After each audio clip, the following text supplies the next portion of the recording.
Hello दोस्तों, स्वागत है आपका आपके अपने यूट्यूब चैनल चर्चा विद गौरांश में। और आपके सामने जैसे हम इसके पहले एक सीरीज़ लेके आए थे हिंदी हिंदी के प्रश्नों की, जिसमें टॉप 20 प्रश्नों की चर्चा की गई थी। उसी प्रकार उसी सीरीज़ में हम दूसरी सीरीज़ लेके आज चले आए हैं, जिसमें टॉप 20 हिंदी के प्रश्न हैं, जो कि सेंटर टीईटी, यूपी टीईटी और अन्य प्रतियोगी परीक्षा की दृष्टि से जिन जिन में हिंदी पूछी जाती है उन सभी की दृष्टि से बहुत इंपॉर्टेंट प्रश्न है। तो अगर अभी तक आपने मेरे चैनल को सब्सक्राइब नहीं किया है तो चर्चा विद गौरांश को सब्सक्राइब कर लें और हमारे साथ इसी तरह जुड़े रहें। चलिए आइए वीडियो को शुरू करते हैं। तो पहला प्रश्न देखते हैं। पहला प्रश्न है कि कपटी मित्र के लिए सही मुहावरा क्या होगा। क्या कपटी मित्र के लिए सही मुहावरा दांत कटी रोटी होगा, क्या आस्तीन का सांप होगा, क्या अक्ल की दुम होगा, या आबनूस का कुंदा होगा। तो आपको बता दें कि जो कपटी मित्र के लिए जो मुहावरे का प्रयोग किया जाता है वो प्रयोग किया जाता है आस्तीन का सांप। बी ऑप्शन बिल्कुल करेक्ट हो जाएगा। चलिए दूसरा प्रश्न देखते हैं। दूसरा प्रश्न है कि पवन का संधि विच्छेद क्या होगा। पूछा गया है पवन का संधि विच्छेद क्या होगा।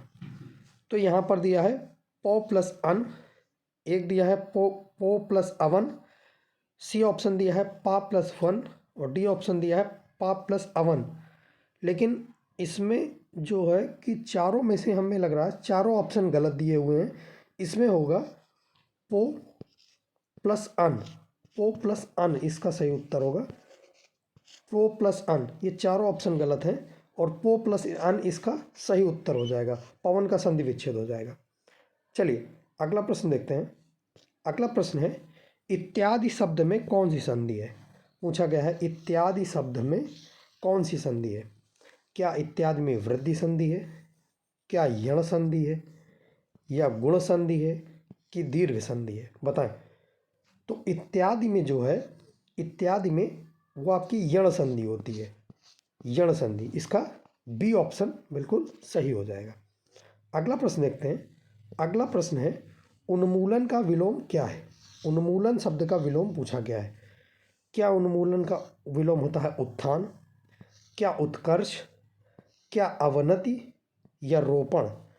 तो आपको बता दें उन्मूलन का जो विलोम होता है वो होता है रोपण। उन्मूलन का विलोम जो होता है रोपण। डी ऑप्शन बिल्कुल करेक्ट हो जाएगा। आइए अगला प्रश्न देखते हैं। अगला प्रश्न है कि किस कवि को कवियों का कवि कहा जाता है। किस कवि को कवियों का कवि कहा जाता है। तो इसमें ऑप्शन दिए हैं। पहला ऑप्शन है सर्वेश्वर दयाल सक्सेना, बी ऑप्शन है धर्मवीर भारती, सी ऑप्शन है रघुवीर सहाय और डी ऑप्शन है शमशेर बहादुर सिंह।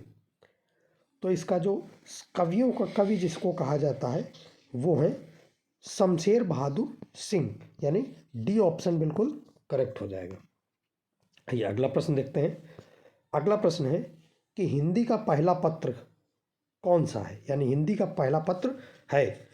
क्या हिंदी के पहला पत्र उद्दंत मार्तंड है, क्या बनारस अखबार है, क्या हरिश्चंद्र मैगजीन है, या इतिहास तिमिर नाशक है।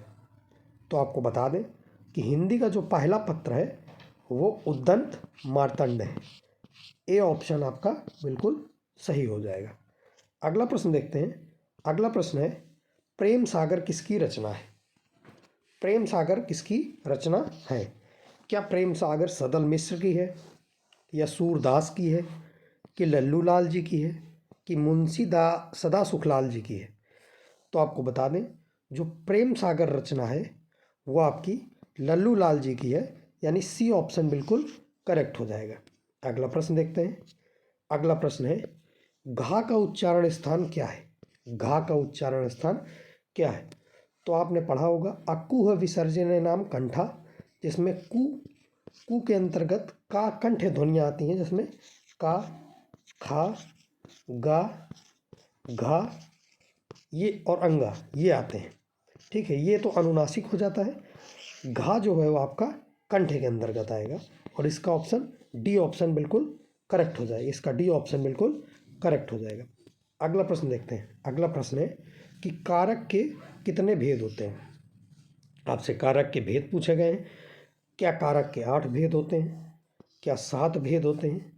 कि 10 भेद होते हैं? कि 9 भेद होते हैं? बताएं कि कारक के कितने भेद होते हैं। तो आपको बता दें कारक के 8 भेद होते हैं और इसका ए ऑप्शन बिल्कुल करेक्ट हो जाएगा। चलिए अगला प्रश्न देखते हैं। अगला प्रश्न है दशरथ सुत तिहु लोक बखाना, राम नाम का मरम है आना। ये पंक्ति पूछी गई है, पंक्ति दी गई है। जो पंक्ति है दशरथ सुत तिहु लोक बखाना, राम नाम का मरम है आना, यह पंक्ति किस रचनाकार की है? रचनाकार का नाम पूछा गया है, रचनाकार दिए हैं।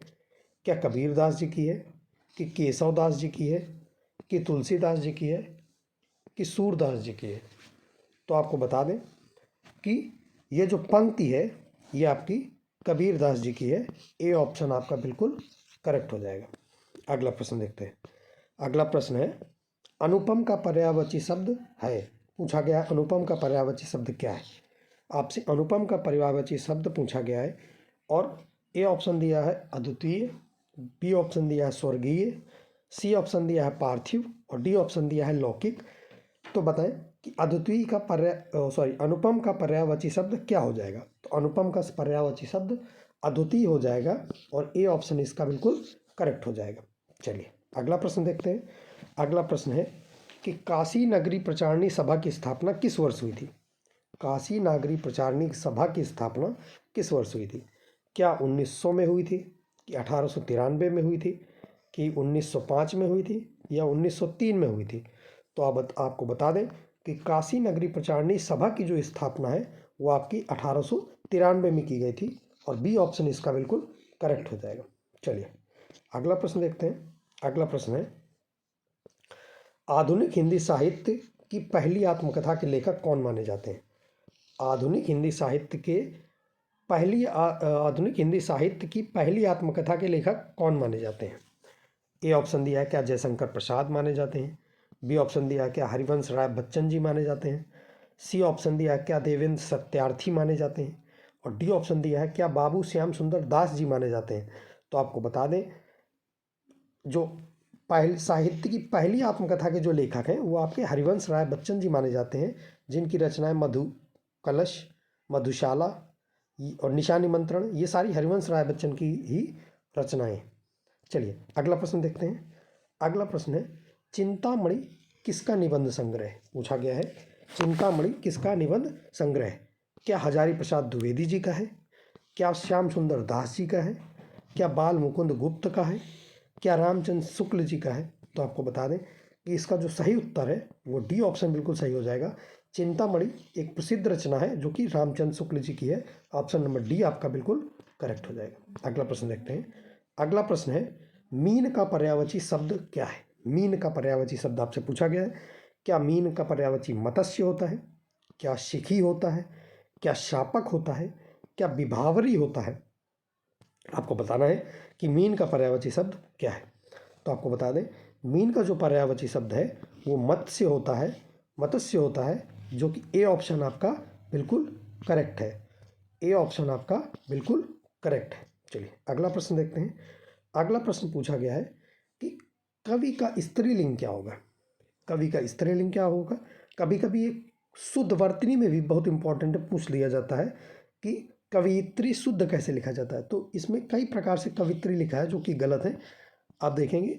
तो आपको इसमें ये बताना है कवि का जो स्त्रीलिंग हो जाएगा वो कवित्री हो जाएगा, लेकिन आपके पास सबसे बड़ा चैलेंज ये है कि आपको इसमें छांटना है कि कवित्री सही कौन सा लिखा है। तो आपको बता दें कवियत्री जो होता है वो हमेशा कवयित्री होता है, ये सही माना जाता है कवियत्री। तो इसमें देखते हैं कौन सा सही है। तो आपको बता दें कि बी ऑप्शन एकदम आपका करेक्ट है।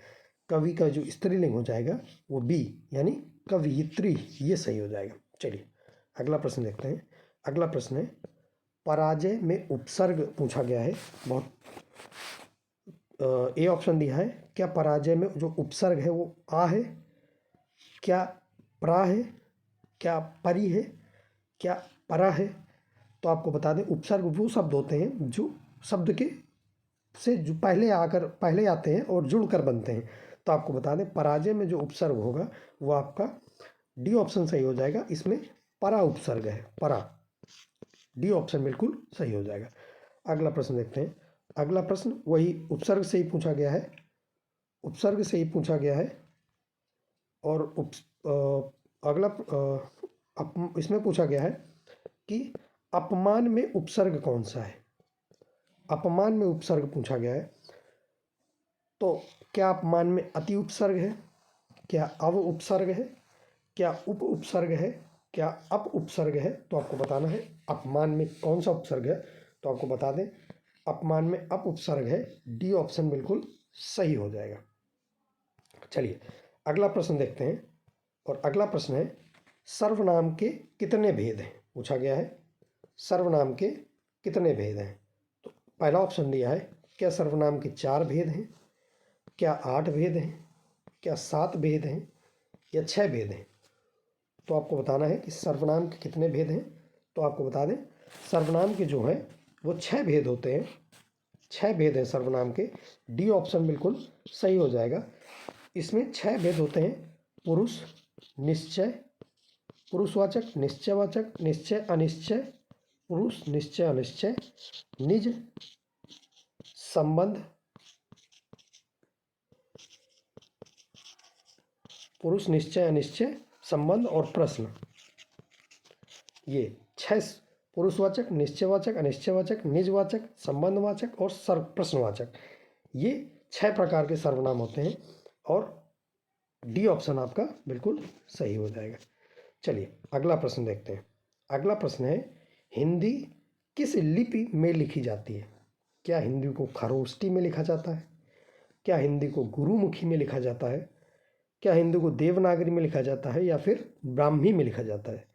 तो आपको बता दें कि हिंदी को जो है वो देवनागरी में लिखा जाता है, नागरी में लिखा जाता है। और देवनागरी की कुछ प्रमुख विशेषताएं भी हैं कि एक शब्द के लिए एक ही अक्षर है वो, और ये अत्यंत वैज्ञानिक है।